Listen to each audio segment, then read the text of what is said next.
Welcome to an intro to limits of a sequence. The goal of this video is to determine whether a sequence converges or diverges. So if the terms of a sequence a sub n approaches a number L as n increases, then we can say the limit of a sub n as n approaches infinity equals L. And sequences that have a limit converge, and sequences that do not have a limit diverge. So let's take a look at some sequences. Here we have the graph of a sub n equals 1 plus 1 over n. We could take a look at the specific values of the terms of the sequence. When n is equal to 1, we'd have 1 plus 1 over 1, that would be 2. That's this point here. When n is equal to 2, we'd have 1 plus 1 over 2, that would be 1.5 or 3 halves, or 4/3, and so on. So if we take a look at this graphically, we might be able to conclude that the terms of the sequence are approaching 1, and therefore the limit of this sequence as n approaches infinity would be equal to 1. Also, from what we know about limits, as n approaches infinity, 1 over n would approach 0, and therefore a sub n would approach 1. Let's take a look at another sequence. Here we have a sub n is equal to 1 plus 2 times n. So again, if we wanted to generate some of the terms by hand, we would let n equal 1, 2, 3, and so on. So when n is equal to 1, we'd have 1 plus 2 times 1, that would be 3. That's this point here.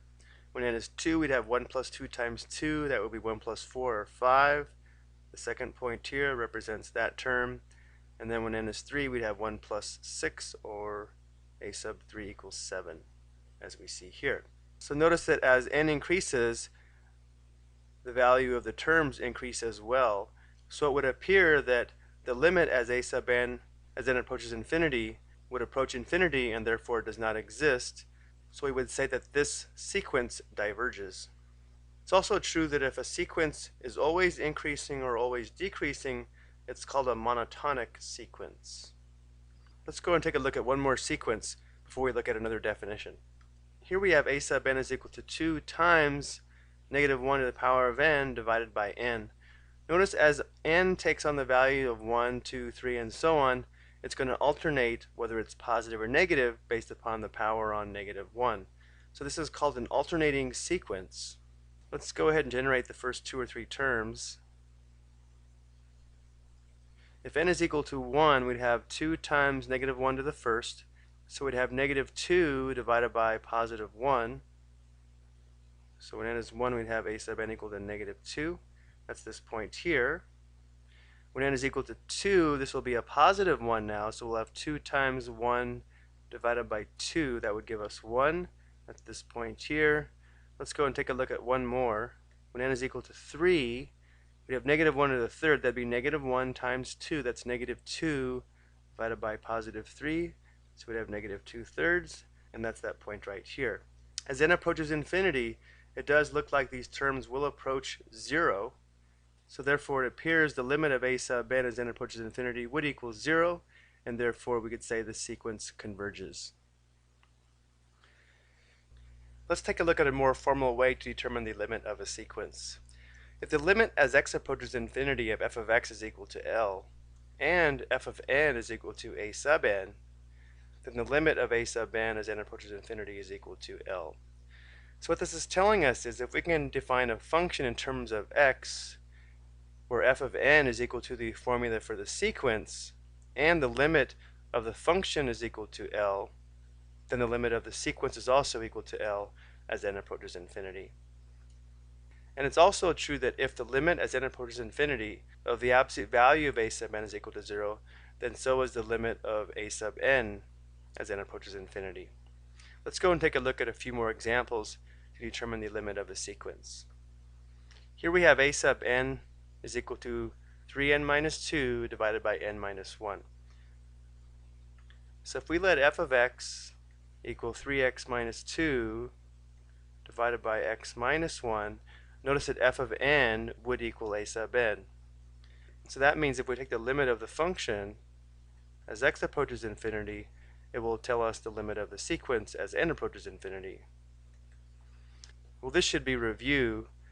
Since the degree of the numerator and denominator are equal to 1, this limit is equal to the ratio of the leading coefficients. So this limit would equal 3. And since the limit of this function is equal to 3, that tells us that the limit of the sequence, as n approaches infinity, is also equal to 3, and therefore the sequence converges. Now we have a sub n is equal to negative 2 plus negative 1 to the power of n. On this one, we may not have to define a function where f sub n is going to equal a sub n, because if we take a look at these terms as n approaches infinity, notice this term here will alternate between positive 1 and negative 1. If the exponent is even, it'll be positive 1. If the exponent is odd, it'll be negative 1. So when n is equal to 1, we'll have negative 2 plus negative 1, that's negative 3. When n is 2, we'll have negative 2 plus positive 1, so that'll be negative 1. And then when n is 3, this will be negative again, we're back to negative 3. When n is 4, this will be positive 1 again, back to negative 1. So this sequence alternates between negative 3 and negative 1. Therefore, the limit as n approaches infinity of a sub n does not exist, and therefore the sequence diverges. This one might be worth graphing on the graphing calculator. First thing we should do is check to make sure that we're in sequence mode. In y equals, I've already typed in the formula for a sub n into u of n. N starts at 1. I'll go ahead and press graph. I've already adjusted the window because I knew the sequence alternated between negative 3 and negative 1. And if we press graph, if we press trace, we can see the function values in y, again just showing that this sequence does not converge, it just alternates between negative 3 and negative 1. Let's go and take a look at a couple more of these. Here we have a sub n is equal to natural log n divided by 5n. Let's let f of x equal natural log x divided by 5x. And again, notice that f of n would equal a sub n. So we'll take the limit of this function as x approaches infinity, and that'll help us determine whether the sequence converges or diverges. So in many cases, this just becomes a review of finding limits. As n approaches infinity, this is in the form of infinity over infinity. So to find this limit, we can apply L'Hopital's rule, which means we can find the quotient of the derivatives and see if we can find the limit of that instead of this original quotient. The derivative of natural log x would be 1 over x. The derivative of 5x would be 5. We could simplify this if we want, but as x approaches infinity, this approaches 0, and this is not affected by x. Therefore, this limit is equal to 0, so we can conclude the limit of the sequence as n approaches infinity is also equal to 0, and therefore converges. Here we have a sub n is equal to 1 divided by negative 2 to the power of n. And notice the power is going to determine whether these terms will be positive or negative, so this will be an alternating sequence. Remember earlier we stated that the limit as n approaches infinity of the absolute value of a sub n, if this is equal to 0, then so is the limit of a sub n. So what this tells us is that we can ignore the alternating sign of the sequence and consider the same function when all of the terms are positive. So the absolute value of a sub n would just be 1 over 2 to the power of n. So from here we'll let f of x equal 1 over 2 to the x and find the limit of this function. So we'll have the limit as x approaches infinity of 1 over 2 to the x. Now here we have a fixed numerator and an increasing denominator. This will always approach 0, and this implies the limit as n approaches infinity of the absolute value of a sub n must also equal 0, which in green tells us that the limit as a sub n as n approaches infinity is also 0.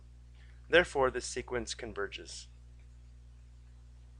Before we go, let's go ahead and graph this original sequence to verify that it does converge and the limit is equal to 0.